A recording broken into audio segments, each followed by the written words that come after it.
हमें इतिहास में कई ऐसे शहर मिलेंगे जो पहले तो जमीन के ऊपर थे, लेकिन आज वो समंदर के अंदर डूबे हुए हैं।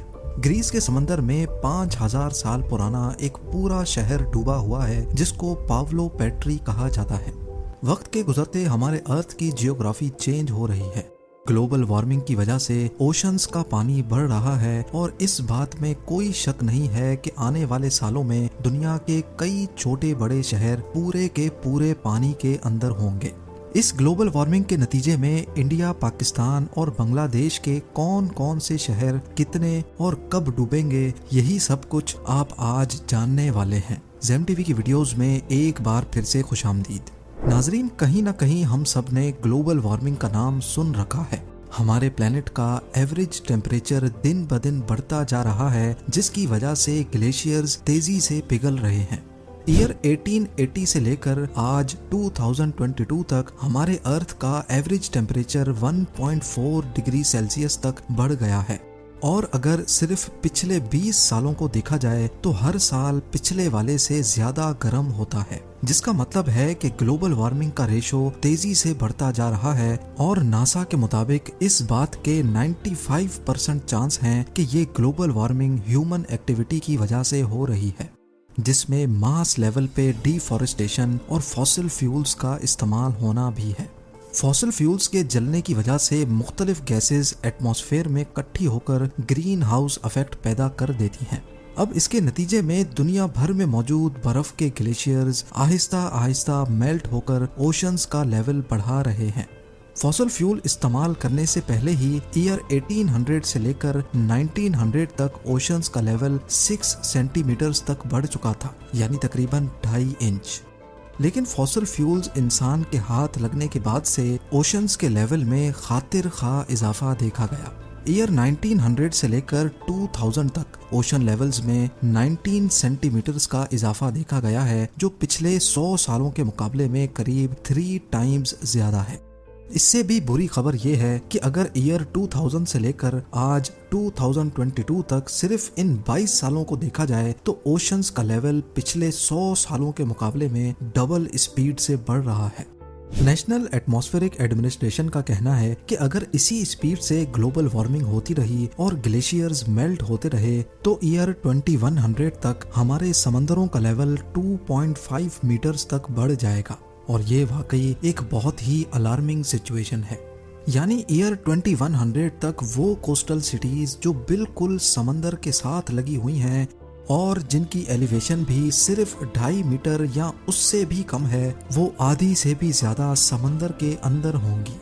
जैसा कि थाईलैंड का कैपिटल बैंकॉक, यहाँ की एवरेज ऊंचाई गल्फ ऑफ थाईलैंड से सिर्फ 1.5 मीटर ऊंची है। लिहाजा ईयर 2100 में बैंकॉक कुछ इस तरह दिखेगा।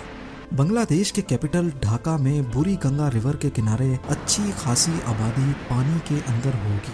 अजरबैजान की बात की जाए तो बाकू का ज्यादातर कोस्टल एरिया पानी की नजर हो चुका होगा। सिंगापुर के आउटस्कर्ट्स में बने कई प्रोजेक्ट्स डूब जाएंगे, जिसमें सिंगापुर पोर्ट भी शामिल है। इसके अलावा नेदरलैंड्स के एम्स्टर्डम और रॉटरडैम समेत करीब आधे से ज्यादा मुल्क ही कमर जितने पानी के नीचे होगा। और मालदीव्स में मौजूद सारे आइलैंड्स और उनमें मौजूद रिजॉर्ट्स का तो नामो निशान भी नहीं रहेगा। यानी ईयर 2100 तक करीब 1.5 अरब लोगों को इन मकामात से हटकर कहीं और शिफ्ट होना पड़ेगा। अब ये तो हमने बात की सिर्फ उस सिचुएशन की जब 80 सालों के बाद समंदरों का लेवल 2.5 मीटर बढ़ेगा। लेकिन वर्स्ट केस सिनेरियो ये है कि अगर दुनिया में मौजूद तमाम ग्लेशियर्स मेल्ट हो गए तो तब क्या होगा। एक एस्टीमेट के मुताबिक अगर मेल्टिंग रेट इसी स्पीड से चलता रहा तो 5000 सालों के बाद पूरा ग्रीनलैंड, आर्कटिक रीजन, आइसलैंड और तमाम ग्लेशियर्स मेल्ट हो जाएंगे और इनकी वजह से हमारे ओशंस का लेवल 70 मीटर तक बढ़ जाएगा। लेकिन जरूरी नहीं है कि ये नौबत 5000 सालों के बाद ही आए। जिस तेजी से इंसान दिन ब दिन नेचुरल रिसोर्सेज को एब्यूज करके आबो हवा को खराब कर रहा है, लगता ये है कि ये नौबत 2000 सालों में ही आ जाएगी। तो इस सिचुएशन में हमारा अर्थ कैसा दिखेगा, और सबसे बढ़कर ये कि हमारे सब कॉन्टिनेंट में इंडिया, पाकिस्तान और बांग्लादेश के कौन कौन से शहर अंडर वाटर सिटीज की दास्तान बनकर रह जाएंगे। सबसे पहले हम शुरू करते हैं बे ऑफ बंगाल से। आपको शायद ये देखकर शौक लगेगा कि करीब पूरा का पूरा बांग्लादेश बे ऑफ बंगाल की लपेट में होगा, और अगर इसके कैपिटल ढाका की बात की जाए तो ये 30 मीटर 100 फीट गहरे पानी के अंदर डूब चुका होगा। इसके साथ साथ बे ऑफ बंगाल इंडिया के कई हिस्सों पे भी अपना कब्जा जमा लेगा। जैसा कि आप देख सकते हैं कि कोलकाता से लेकर माल्टा और पटना समेत मुजफ्फरपुर तक ये सारा रीजन समंदर के नीचे होगा। बे ऑफ बंगाल का कोस्ट जो आज बांग्लादेश और इंडिया पे लगता है, 70 मीटर्स बढ़ने के बाद वो नेपाल और भूटान का कोस्ट कहलाया जाएगा। इसी तरह जहां अभी ईस्ट इंडियन कोस्ट है वो 50 किलोमीटर तक अंदर की तरफ खिसक जाएगा, जिसकी वजह से यहाँ भारी आबादी वाले शहर बुरी तरह से असर अंदाज होंगे। अगर हम सिर्फ चेन्नई की बात करें तो ये 200 फीट पानी के अंदर होगा। 1959 में कंस्ट्रक्ट की गई चेन्नई में मौजूद LIC बिल्डिंग, जो एक वक्त इंडिया की सबसे ऊंची बिल्डिंग हुआ करती थी, वो पूरी की पूरी बिल्डिंग पानी के अंदर होगी। चेन्नई से होते हुए पानी का लेवल तमिलनाडु और आंध्र प्रदेश के बॉर्डर पे जा लगेगा।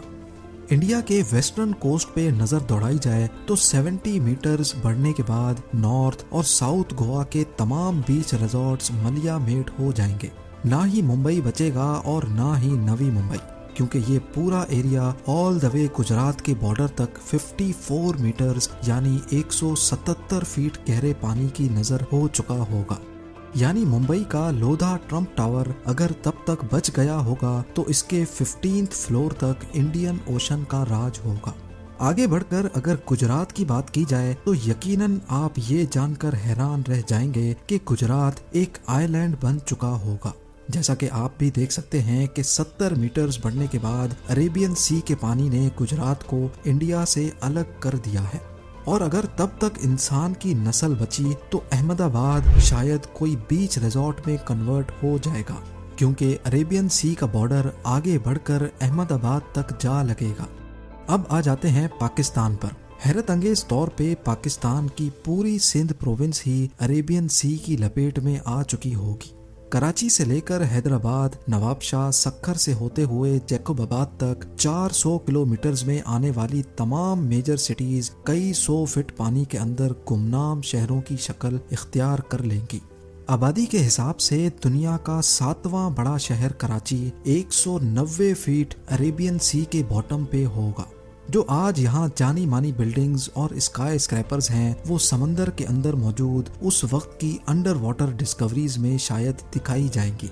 इसके अलावा पाकिस्तान के सदर्न कोस्ट पे मौजूद आज जो दुनिया का सबसे डीपेस्ट सी पोर्ट ग्वादर के नाम से पहचाना जाता है, वो तब वाकई में डीप ओशन की नजर होकर सिर्फ एक छोटे आइलैंड से ज्यादा नहीं बचेगा। उम्मीद है जेम टीवी की ये वीडियो भी आप लोग भरपूर लाइक और शेयर करेंगे। आप लोगों के प्यार भरे कमेंट्स का बेहद शुक्रिया। मिलते हैं अगली शानदार वीडियो में।